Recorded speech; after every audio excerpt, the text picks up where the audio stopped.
عورتوں کی یہ 2 غلطیاں قبر میں خطرناک عذاب کو تیار کرتی ہیں۔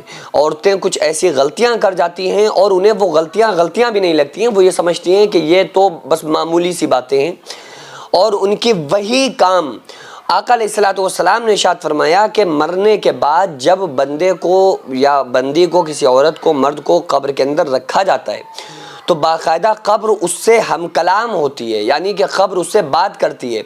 انتقال کے وقت تو فرشتے بات کرتے ہیں، فرشتے آ کر نیک بندے کو مبارکباد پیش کرتے ہیں، گناہگار کو سے کہتے ہیں کہ تم بڑے چلو، تمہارے ساتھ بڑا خطرناک معاملات ہونا ہے کیونکہ تم نے دنیا میں اللہ اس کے رسول صلی اللہ علیہ وآلہ وسلم کو ناراض کر کے زندگی گزاری۔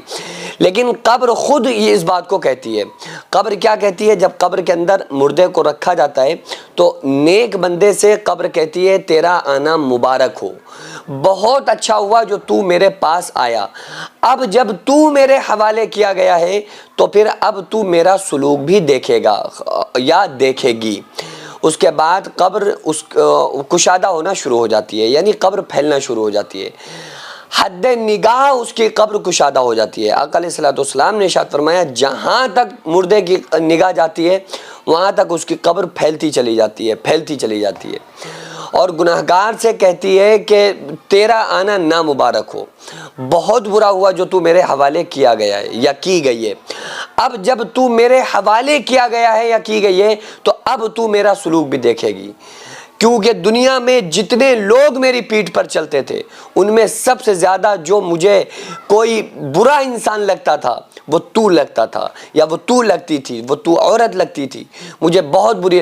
آج میرے پاس میرے سپرد تو کیا گیا ہے یا کی گئی ہے تو آج میرا تو سلوک بھی دیکھے گا یا تو سلوک دیکھے گی۔ مرد عورت دونوں سے اس طرح سے زمین قبر بات کرتی ہے۔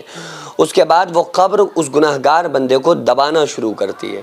آقا علیہ الصلوۃ والسلام نے ارشاد فرمایا کہ مردے کی پسلیاں ایک دوسرے میں گھس جاتی ہیں، یعنی اتنی شدت کے ساتھ وہ قبر اس کو دباتی ہے کہ پسلیاں ایک دوسرے میں گھس جایا کرتی ہیں۔ آقا علیہ الصلوۃ والسلام نے انگلیوں میں انگلیاں ڈال کر بتلایا کہ اس طرح سے پسلیاں ایک دوسرے میں گھس جایا کرتی ہیں۔ اچھا، نیک بندے یا بندی کو بھی قبر دباتی ہے، لیکن آپ صلی اللہ علیہ وسلم نے ارشاد فرمایا کہ اتنی پیار سے، ایسے وہ پیار میں دباتی ہے، ایسے جیسے ماں اپنے بچے کو پیار میں اپنی گود میں دباتی ہے، تو ان سے وہ پیار کا اظہار کرتی ہے۔ اور گناہگار بندے سے بڑا خطرناک ان کے ساتھ معاملہ ہوتا ہے، تو وہ عورتیں، ان کو سزائیں قبر کے اندر بھی ملتی ہیں جو دنیا کے اندر ان کاموں کو کرتی ہوں گی۔ وہ کام کون سے ہیں؟ وہ کام کوئی بہت بڑے نہیں ہیں، وہ بہت معمولی سے کام ہیں۔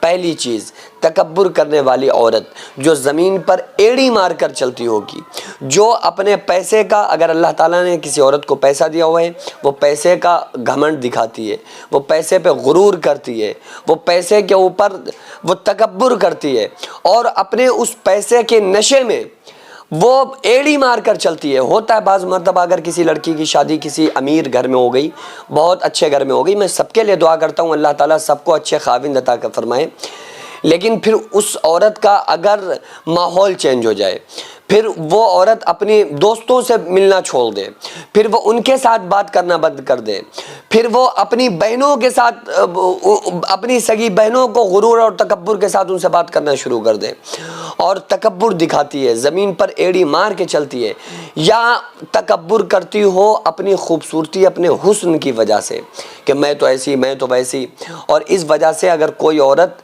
زمین پر ایڑی مار کر چلتی ہے، تکبر کرتی ہے، تو اس کو قبر اس طرح سے دباتی ہے اور وہ یہ کہتی ہے کہ زمین پہ، دنیا پہ جتنے لوگ میرے اوپر چلتے تھے ان میں سب سے زیادہ مجھے تو ناپسند تھی یا تو ناپسند تھا، آج میرے پاس آیا ہے تو آج میرا سلوک دیکھے گا یا دیکھے گی، پھر قبر اس کو دباتی ہے۔ تو اس لیے تکبر سے بچنا چاہیے، کیونکہ ہم زمین پر ایڑی مار کر چل رہے ہیں، یاد رکھیں ایک دن ہمیں اسی زمین کے اندر جانا ہے، ہم سب کو تہہ خاک جانا ہے، تو اس لیے اس تکبر سے بچنا ہے۔ دوسرا کام، اللہ تبارک و تعالیٰ نے ایک عورت کے لیے، عورت کا جو زیور بنایا ہے وہ پردہ ہے، تو عورت کو پردے کے اندر رہنا ضروری ہے۔ عورت کو چاہیے کہ وہ پردے میں رہے، خود کو پردے میں مقید رکھے. یہ نہیں کہ وہ سنگار نہیں کر سکتی، میک اپ نہیں کر سکتی، ایسا نہیں ہے. یہ تو آپ کو پٹی پڑھائی جاتی ہے کہ اسلام میں بڑی سختیاں ہیں اور وہ یوں ہے، وہ یہ ہے، وہ اتنا قید کر دیا گیا. ایسا نہیں ہے. اچھی چیز کو ہمیشہ بند کر کے رکھا جاتا ہے. آپ جائیں نا، آپ مٹھائی لینے کے لیے جائیں، آپ دیکھیں گے جا کے کہ وہ فریج کے اندر اور کاؤنٹر کے اندر بند ہوگی، شیشوں کے اندر پیک ہوگی. وہی جلیبی، سموسے، پکوڑے آپ کو کاؤنٹر کے اوپر رکھے ہوئے ملیں گے. تو اللہ نے عورتوں کی عزت کو بڑھایا ہے، اسی وجہ سے ان کے اوپر کور ان کو دیا ہے کہ تمہیں کور میں رہنا ہے. کوئی ایرا غیرہ تمہیں نہیں دیکھ سکتا. تم اپنے محرم کے لیے ہو، تم اپنے خاوند کے لیے ہو، تم اپنے شوہر کے لیے بنی ہو، کوئی کیوں تم کو دیکھے. تو اس وجہ سے اسلام نے حکم دیا ہے کہ عورت پردے میں رہے. اچھا، سنگار کرنے سے منع نہیں کیا، شوہر کے سامنے جتنا چاہے سنگار کرے. وہ سنگار کر کے اپنے محرم کے سامنے بھی آ سکتی ہے، اپنے ماں کے سامنے، لڑکیوں کے سامنے، عورتوں کے سامنے، بھائی کے سامنے اس طرح سے نہیں، لیکن کم سے کم چہرہ کھول کر. اگر وہ میک اپ میں ہے تو خاوند کے سامنے، تو خاوند کے لیے تو میک اپ ہوتا ہی ہوتا ہے، لیکن اپنی فیملی میں بھی وہ سامنے آ سکتی ہے.